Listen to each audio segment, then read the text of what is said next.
Hello and welcome to a Song of Ice and Fire battle report. This is one of 3 games played at the Belcompton Remembers event in Canberra in March 2023, and I played Free Folk. I played Varamyr, Sixskins, and Mag the Mighty as my 2 commanders, and we're going to jump right into round 1. So I've only got so many pictures for these, and for the sake of brevity, what we're actually going to do is we're going to talk about lists at deployment, and then do a recap of each round with a photograph after the round is finished. So in this case, how the terrain is set up is relative. This is a feast for crows, so we've got our standard 2 corpse piles here and here, and the terrain otherwise that has been placed is a forest, a weirwood, a set of stakes, and I'm not actually sure where the last terrain piece is. It may have either been nothing or it may have been something that was destroyed. It's actually very possible that we simply forgot to paste another piece. I know that I placed the weirwood, my opponent placed the stakes, and I placed the forest. So it's possible we're just missing a terrain piece there. You are always allowed to not place terrain pieces. You can always just put a hedge like that if you're so inclined. So this is round 1. We're playing A Feast for Crows, and this is my Varamyr Sixskins list.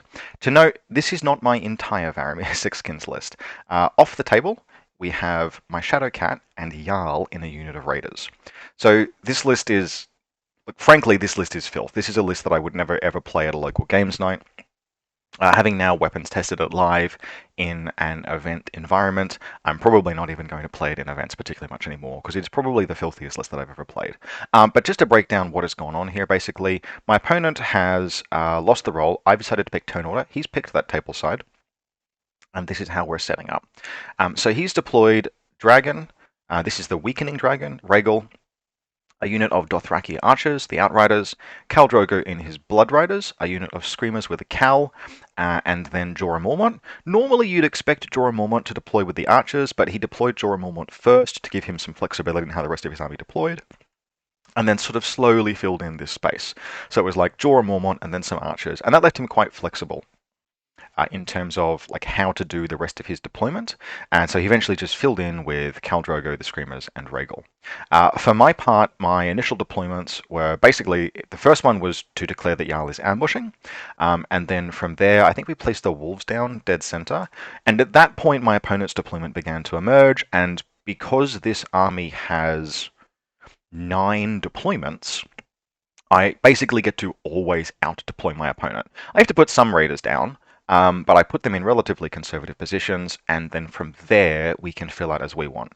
So I think we've got a unit of raiders with the Walrus clan Chieftain over here, a unit of raiders with a raid leader here, a unit of raiders with Ygritte, a unit of raiders with the Weeper, and a unit of raiders with another raid leader, and then Varamyr himself.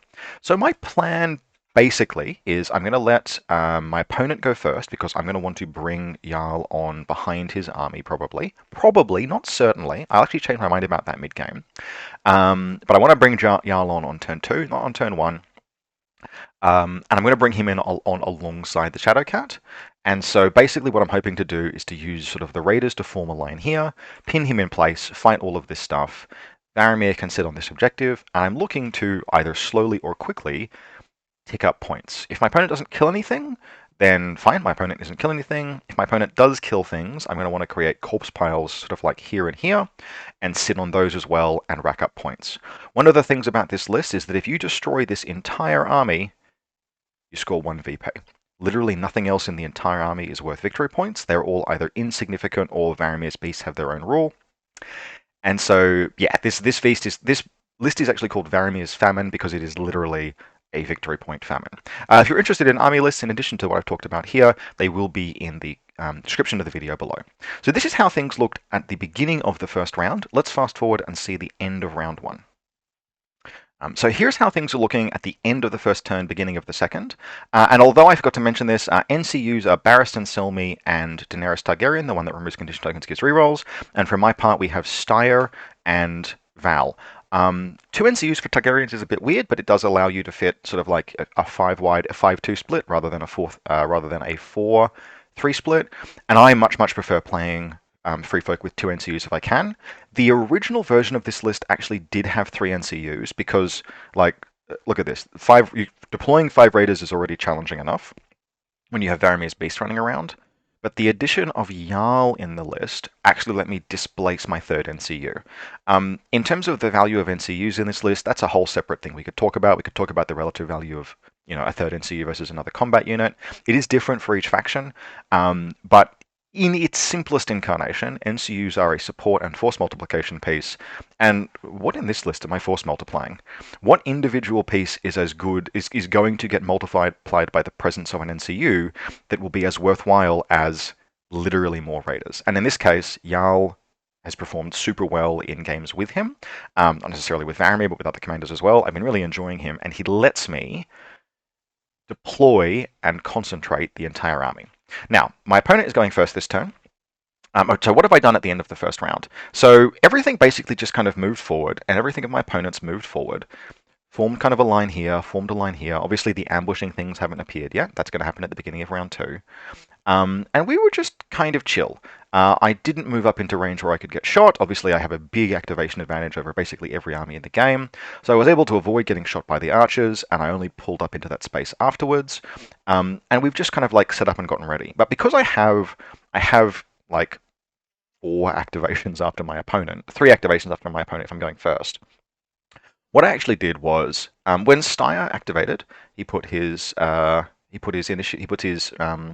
influence on the wolves, and then the wolves get a 2-inch shift forward when something moves, when something with the Eagle Scout on it moves, and then Varamyr moves the wolves forward, and then the wolves activate, and they take, it was something like a 3+ charge, but why not? There's nothing in this list that I need the wolves to kill, right? There are no abilities for the wolves to turn off. So I took a bottom of 1, 4 dice on 3 Sundering Charge into Varamyr. With Varamyr's wolves into Jorah Mormont. I didn't kill him, I did wound him. It's got a pretty okay chance of killing him. Like, that attack against a 3-wound solo is a pretty good chance of killing him. I didn't, that's totally fine. In fact, I would disorderly charge my first, 4 charges this game. But this is a pretty okay setup, because then round 2 begins, and my ambushing stuff immediately pops up. So all of a sudden, there's all of this crap over here, and my opponent, frankly, has kind of like a moment. He's not really sure what to do. How does he deal with all of this? I'm going to be on objectives. And he basically just makes the call that he has to start fighting somewhere, and he wants, if he's going to get charged with the archers or whatever, he wants Rhaegal to get the first strike in on something. Now, I think this is a mistake, but he actually just activates Rhaegal and charges into Jarl's regiment and does a whole bunch of damage. He does like that much damage. That's totally fine. I'm not fussed. Yes, okay, Jarl's unit is going to absolutely eat bullets this game. Weaken pops down over here. But that leaves the swords free, and so I am then able to claim the swords with Styr, have the wolves activate, kill Jorah, and have the wolves surge forward, so something like this. And they haven't even activated at this point. So that's an immediate kill in the bag, and because Jorah is a cavalry model, he won't generate a corpse pile. Just generally, I will almost always have Jarl appeal behind my opponent, but I changed my mind about that, as I sort of foreshadowed in this game, because this is a feast for crows. And if he dies, he's going to create a corpse pile, and I don't want a corpse pile back here or even here. I want a corpse pile where I can score it, and sure enough, over the course of this game, Jarl is going to get absolutely shot to bits. So we've sort of said what is going to happen here. Let's jump forward to how the round looks at the end and see how things have progressed. So here's end of round 2, beginning of round 3, and we can see that, yep, sure enough, a bit of a hot mess has developed. Jarl has died, the Shadowcat has died, the Outriders have managed to retreat, the Wolves have died even, but the noose is tightening. I will never get a Summon Companions this game, but it took a ton of effort. Like, the Wolf took that kill, the Outriders came after it, they didn't kill it, it took them 2 goes, took them an Assault Orders actually, I think, to kill it. I was able to just diversion tactics up forward, engage them, I've done a bunch of wounds. Jarl has died, and with his death he has summoned this corpse pile, and the Endless Horde has procced off of Jarl, and a unit of raiders has moved forward to occupy it. I've actually drawn my second Endless Horde and played it on these raiders, because I am cognizant that I'm playing against Targaryens here, and it's very possible for Targaryens to engineer a breakthrough. Ride by attack, for example, with Khal Drogo could have him move up to here and then move 12 inches through, shred a unit, and then next turn make a charge. Or even just overrun, simple overrun. I don't want that to happen. I don't want Khal Drogo to be able to come through here, barrel through, kill something, and then sit back here and score points all game. So Endless Horde is purely a hedge against that. But otherwise we can see what's going on, and things are going very well for me. My opponent has grabbed one of these objectives and has scored it, but I've grabbed this one and I've grabbed this one, so I'm on 3 points right now because I killed Jorah.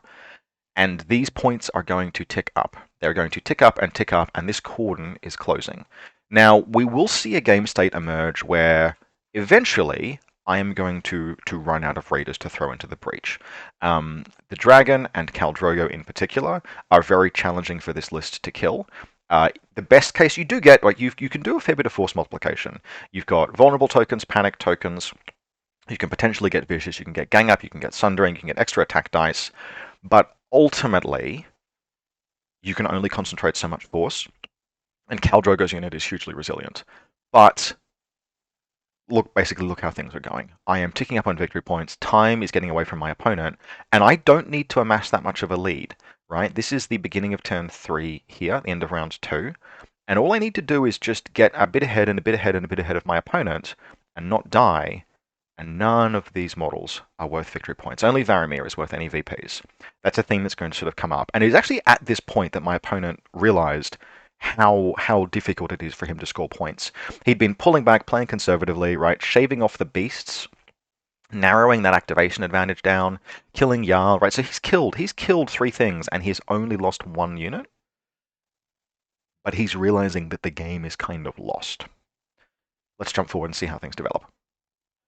So here we are, end of round 3, beginning of round 4, and we can see that the nooses continue to tighten further. The Outriders have been shredded, multiple units have closed in on them. They've been able to retreat, but they took damage doing it. The Walrus clan unit has gotten shot up a bit, but it's a Walrus clan unit, it'll be fine. And of course the Weepers unit has moved in this direction and cleared off, and eventually we've gotten the kill against the Outriders. So what is left, right, all that is left is we've got this weakened Outrider unit, but we have the Dragon and we have Khal Drogo. Across an infinite number of turns, these would probably, eventually, kill everything. Maybe not for sure, the dragon's a little bit wounded, but Khal Drogo in particular, like, he can fight a lot of these, particularly if he doesn't get like recharged. But my opponent doesn't have an infinite number of turns. Points are getting away from him. I'm now sitting on 4 objectives, right? Another raider unit was killed, so we've got underneath here, there's another objective. I scored 4 points this last turn. And with 4 points at the end of turn 3, 2 points at the end of turn 2, there is really only so much that my opponent can actually do to recover the game. In fact, that's 4, 2, so I'm on 6, and I've killed 2 things, so that's 7, 8. So I'm at 8 points at the beginning of this round. My opponent must dislodge me from 3 of the 4 objectives. And we can already see there is no way he's getting to Varamyr. There is no way he's getting to these raiders. Even with a ride-by attack, it's not going to happen. And so these are going to secure me the victory. We play it out very, very lightly, and he's actually ultimately not able to do that. He does have Khal Drogo, so the dragon will actually go this way and like wipe these guys almost out. Khal Drogo will come into Ygritte's unit on the objective, belt them, pick up the objective, and I do very little damage in return. I think I kill the Outriders, and so we can sort of see the attrition, right? The dragon is very, very lightly wounded. Khal Drogo's unit is totally unharmed. This unit gets destroyed. Actually, maybe it doesn't even get destroyed. I think it actually is fine. The attrition begins to weigh against me, but my opponent has only seized 1 objective. That ticks me over to 11 points, and for all of the things that he's killed, he's still behind on objectives. And so we have, I think, what is eventually going to be an 11-2 win and an end to the first round. So that was a fairly quick video, and I'm aiming for these video recaps to be short. You can find the lists that were played for this first round in the description below. Otherwise, up next will be game number 2.